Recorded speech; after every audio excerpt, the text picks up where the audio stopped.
И снова здравствуйте. Сегодня мы с вами будем готовить следующее блюдо. Это бараньи ребрышки. Я предпочитаю ягнячьи ребрышки. Они молодые, не пахнут, как старый баран пахнет. А кто любит баранину, знает, как старый баран пахнет. Поэтому мы сегодня будем делать для них специальный маринад. Я вам сейчас покажу, что нам для этого надо. У нас с вами новозеландские ребрышки, которые были замочены в воде немножко. Они охлажденные, не мороженые. Мясо не мороженое. Но я его замочил в воде, теперь я его промокну. Очень удобно для меня то, что эти ребрышки, которые я покупаю, их 8 штук в кассете. Сейчас я вам покажу, как это режется, но это чуть попозже. Очень удобно считать, на сколько человек, сколько кассет надо купить. Они сложены вот так и продаются в таком виде. Запаянный в целлофан. У нас, значит, ягнятина, у нас лук, у нас бальзамик. Я вам покажу, что это такое, когда будут наливать. У нас специи для шашлыка, лавровый лист, душистый горошек и мед, соль. И еще специям, которые для шашлыка специальные, я добавляю так называемую сатуреку. Сатурека, или по-армянски каменная трава, придает определенный вкус мясу, который ни одна другая трава придать не может. Если вы ее будете использовать, то поймете, о чем я говорю. Итак, мы начинаем готовить шашлык из баранины. Наши ребрышки, чтобы они были одинаковые, примерно вот такой толщины. Это очень хорошо для маринада, они одинаково маринуются. Я режу по ребру. Прислоняю нож к ребру и начинаю резать. И ребрышко вот так спокойно режется. Не нужен ни топор, не нужен какой-то тесак. Видите, как они разрезаются? Абсолютно одинаковые кусочки. По толщине, по размеру. Мы бросаем в кастрюлю, где будем мариновать. О, какое замечательное. Но чтобы вам не надоедать, чтобы вам не надоедать с долгой резкой, мы вернемся к дальнейшему буквально через 1 минуту. Итак, мясо у нас уже порезано. Теперь мы режем лук. Надо, что такого случится. Оказалось, что когда собрался готовить, дома не оказалось лука. Пришлось вечером ехать и покупать в магазине. К сожалению, лук вот такой вот мелкий оказался. Так что на то мясо, которое у нас есть, необходимо примерно 10 таких вот небольших луковиц. Лук режем полукольцами. Вот таким образом. Потому что это идет на маринад. На маринад не надо, чтобы был очень мелкий, но и желательно, чтобы очень крупный не был тоже. Мы выдавливать не будем. Лук мы его будем засыпать так, и только в процессе, когда мы будем мешать, он будет немножко выдавливаться. Вообще, конечно, барашка уникальная само по себе. Блюдо из барашки. Это просто фантастическое блюдо. Честно сказать, мне нравится больше всего баранина, приготовленная в плове, либо вот так вот шашлык. Так, сейчас я вам покажу один маленький мой секрет, я использую в этом маринаде.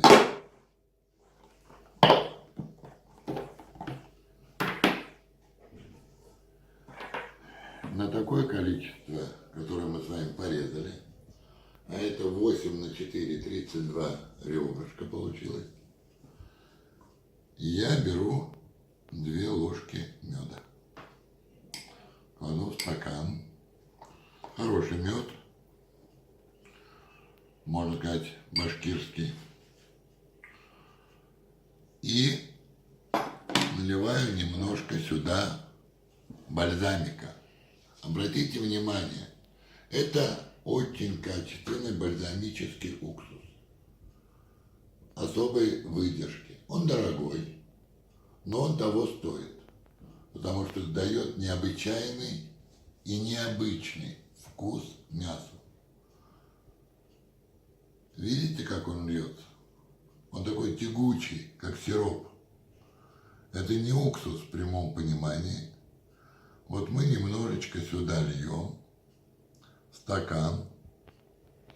И сейчас будем мед размешивать с этим бальзамом. Я его называю бальзамик. Ну, наверное, не я один, его, наверное, много людей так называют. Так, этого количества, которое вы видите, не будет достаточно для маринада. Мы еще добавим немножко. Но для того, чтобы развести мед с бальзамом, или с бальзамиком, как точнее сказать, или правильно, я даже не знаю. Ну, наверное, бальзамика все-таки. Вот посмотрите, что у нас получается. Какая тягучая смесь.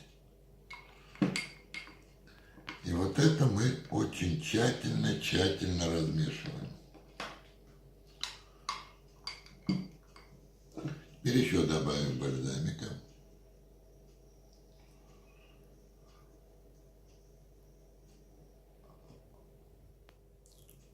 Вот сколько мы налили бальзамика сюда.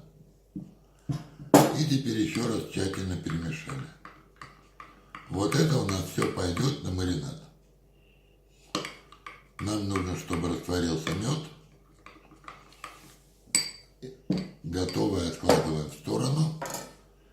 И потихонечку приступаем к самому процессу мариновки. Так, мариновать мы будем в кастрюле. Она эмалированная, не отбитая нигде. К сожалению, у меня стеклянной емкости такого размера нет. Ребрышек очень много, поэтому не получается где-то мариновать их в другой емкости, как только здесь. Вот мы положили ребрышки, вы их видите. Теперь мы посолим их, эти ребрышки.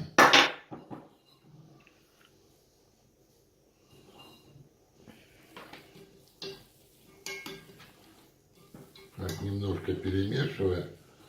Соль, специи, все на глаз. Каждому по вкусу. Необходимо какие специи, я вам сказал и покажу. Вот. Теперь мы берем специи для шашлыка. Кто уже видел, как я делаю шашлык из другого мяса, имеет представление, что здесь такое. Я вам еще покажу, что это за специи. И бросаем немножечко сатуреки, либо, как я говорил, каменная трава. Так называют ее армяне, по крайней мере. Вот, давайте мы это специи помешаем с мясом. Вот.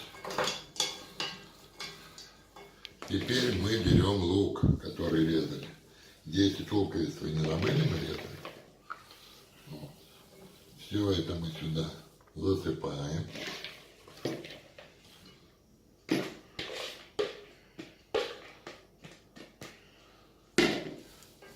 Перемешиваем теперь с луком. Сейчас часть специй уйдет на лук.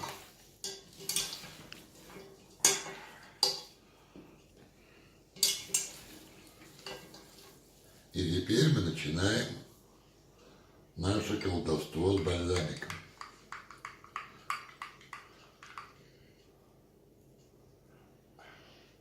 Видите, какой он получился? Более тягучий. И вот так потихонечку мы его разлили. Ой, какой же аромат! Ой, как жалко, что камера не передает аромат, который сейчас исходит из этого мяса. Ой! Теперь мы еще добавим. Я в свое время пытался разными способами. Раз, думаю, мы определенное количество соблюдаем пропорции. Лук, маринад, чтобы получился, бальзамик, соль, перец. Все это дело слоями укладывал и спокойно все так друг на дружку. Слой мяса, слой лука, слой бальзам, потом бальзамиком полил, специи. И так слой за слоем, как в пироге. Но ничего так не получается. Надо все мешать. Нет того вкуса, к сожалению. Небольшая, но есть разница. Вот. А теперь мы еще добавим немножко бальзамика. Уже чистого, без меда.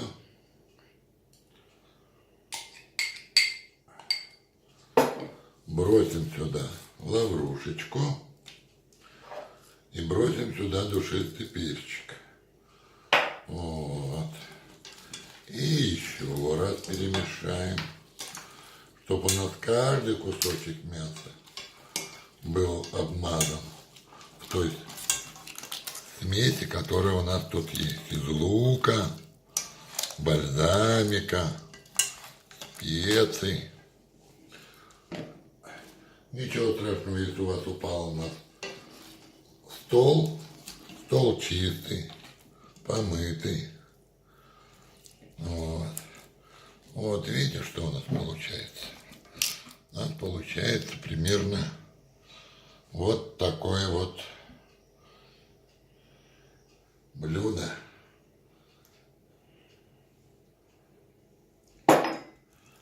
Которое я его называю, по крайней мере, шашлык из бараньих ребрышек под маринадом из бальзамика. Что дает бальзамик? Я вам скажу, что дает бальзамик. Очень необычный цвет. И очень необычный вкус. Хотя при том, при всем, вкус барашки остается. Значит, сейчас мы это наше произведение искусства, замаринованное, поставим под гнет и оставим на кухне. Я вам покажу, как гнет делается. Оставим на кухне до завтра, потому что мы это дело будем делать завтра, на Старый Новый год. Итак, маринад мы с вами сделали. Вроде ничего не забыли. Для того, чтобы это хорошо промариновалось, я делаю так. Беру большую тарелочку, закрываю это все, проверяю, не касается ли тарелка бортов кастрюли, кладу на нее гнет. Гнетом мне служит вот такая каменная чаша, в которой я обычно что-нибудь перемалываю для кухни. Я уже в ранних передачах говорил, что я не имею никакого поварского образования. Все, что я готовлю, это рецепты, которыми меня научили мои родители, либо что-то подсказали мне знакомые. С годами они немножко трансформировались. Я что-то добавляю в свое, всегда в каждый рецепт. Все эти рецепты проверены годами. Но они очень домашние. У меня нет специальной кухни, у меня нет специальных приспособлений, в которых я мог бы на вертеле делать целого кабана или целого барана. Но для повседневной нормальной жизни, в которой мы обычно с вами живем, всего этого достаточно. Так что делайте, повторяйте, приятного вам аппетита, наслаждайтесь и едой, и самими собой. До свидания. Ну вот мы достали из холодильника нашу маринованную баранину, ребрышки. Сейчас мы будем укладывать это на решетку. Делается это следующим образом. Снимается лук с мяса, чтобы лишний не был. И вот так вот аккуратненько, ребрышко к ребрышку, мы потихонечку укладываем. Вот видите, как у нас получается. Не забывайте снимать лук. Я постелил бумагу, чтобы не испачкать стол, бумажные салфетки или бумажные полотенца, как их называют. И вот так барашка, у нас ребрышки бараньи раскладываются одно к одному. У нас два есть приспособления, две решетки, которые спокойно, я думаю, позволят нам определенное количество барашки положить. Видите, да, как это все происходит? Вот так вот. Вот. Она промариновалась хорошо, потому что мы вчера дали ей полежать 4 часа в тепле на кухне. Она постояла в тепле, а после этого мы ее поставили в холодильник. И ночь она у нас была еще в холодильнике. Поэтому она промаринована полностью. Пока разводится уголь древесный, мы спокойно подготовим то, что мы на этот уголь потом понесем. Вот уложили одну, закрыли. Вот таким образом. Ну, у кого есть решетки, те знают. Вот все готово. Одна. Сейчас будем делать другую. Ну вот мы сейчас растапливаем угли, древесный уголь. Вот приспособление, которое я вам говорил. Сейчас разгорится, это примерно 30-40 минут. За это время мы пойдем, пока готовятся угли, мы пойдем с вами и будем готовить барашку.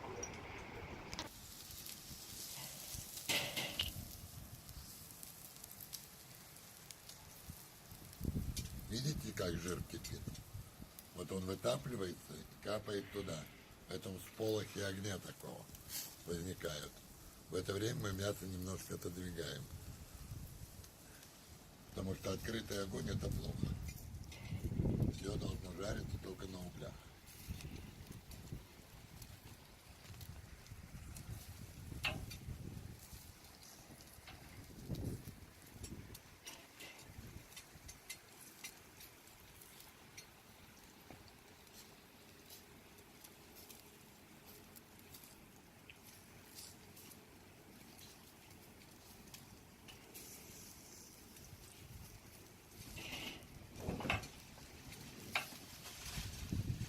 У нас уже готово.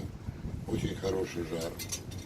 И мы теперь ставим просто нашу решетку с бараньими ребрышками. И жарим шашлык. Это недолго. Буквально 5 минут, 3 минуты на одной стороне и на другой. Уже пошел аромат. Несмотря на то, что мы только что поставили. Смотрите, какие они сразу становятся такого карамельного цвета. Их нужно чуть-чуть обжарить. Чуть-чуть, чтобы внутри они были сочные. Сейчас мы выложим на это блюдо. Я специально приготовил такое торжественное блюдо, куда это все выложится.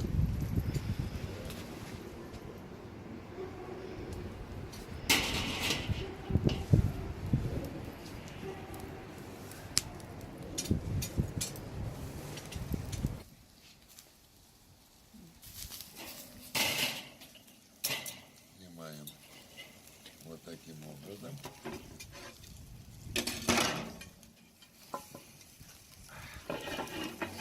И выкладываем сейчас ребра. Вот сюда. Вот так. Кладем. Кажется, что это некрасиво, но мы сейчас разложим. Мы сейчас разложим. Вот таким образом.